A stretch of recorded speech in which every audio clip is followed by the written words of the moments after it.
Yug became restless the moment he heard his father's voice. He couldn't understand what was happening to him.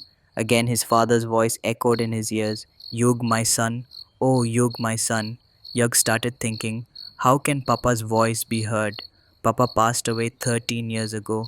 This must be something else. Yug bent down to wake up Kair, who was sleeping on the floor nearby. Shaking him, he whispered, Kair, oh Kair, wake up, my friend. But Kair was in such deep sleep that he didn't move at all. When Kair didn't respond, Yug tried to wake Abhimanyu. Shaking him, he said, Abhimanyu, oh Abhimanyu, wake up, brother, wake up. That's why I always say a person shouldn't drink so much that he loses all sense.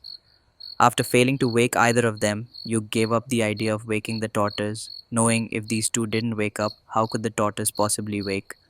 Once again, his father's voice called out, Yug, my son, come upstairs, son. Yug muttered to himself, this voice is coming from the upper room, but no one is there. Then how can the voice come from upstairs? Could it be a thief inside the house? But if thieves had broken in, they wouldn't call me by my name or use Papa's voice. Surely something else is going on, and I must find out. With that thought, Yug slowly began climbing the stairs.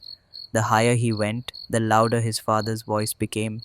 Following the sound, he stopped in front of the very room where the Yakshini was imprisoned. The mansion had no electricity and darkness engulfed everything. Yet above the door, a demonic number 366 glowed in red as though freshly written in blood. As Yug stood before the door, his father's voice came again. Yug, my son, you've come. I knew you would come to grant me salvation. I am such an unfortunate father that I couldn't even see my son's face for the last time. Hearing this, Yug became emotional and tears rolled down his cheeks. His father's weeping voice continued, my corpse lies here inside. Perform my last rites, son, and free me. Take my body out. Open the door, Yug, my son.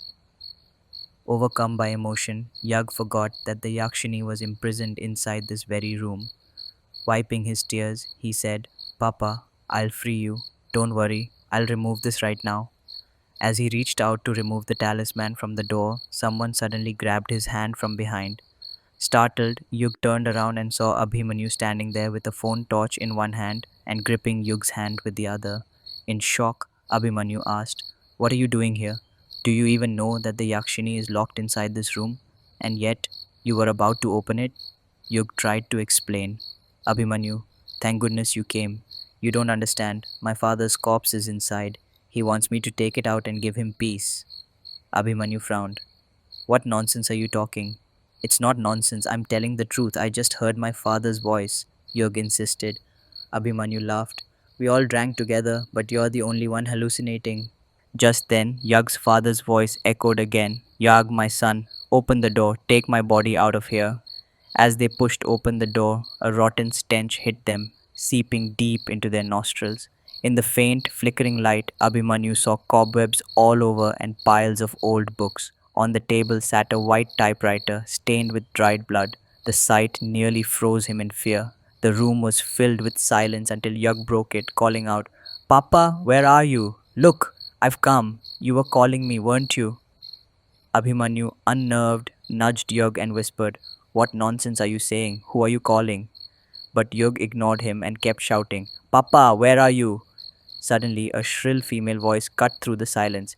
Not Papa, Yakshini, my son. Both Yug and Abhimanyu froze. Then another voice warned, Run, Yug, run away, or both of you will be killed. Terrified, the two bolted toward the door. Behind them, the Yakshini's haunting voice echoed, Stop! Where are you going? Stop! They slammed the door shut behind them and collapsed against it, gasping for breath. Still panting, Abhimanyu asked, Yug, did you also hear the same voice I did? Yug nodded. Yes, Abhimanyu, it was a woman's voice. You were right. It wasn't my father's. I made a mistake. Abhimanyu sighed. It wasn't just your mistake. I too played a part, breaking the lock in our attempt to catch a ghost. And now, who knows if that Yakshini has escaped? Yug replied, I didn't see her leave, but spirits are invisible. They appear only to those they choose. How can we ever know for sure? Abhimanyu whispered, There's only one way to find out if the Yakshini is still trapped or roaming free.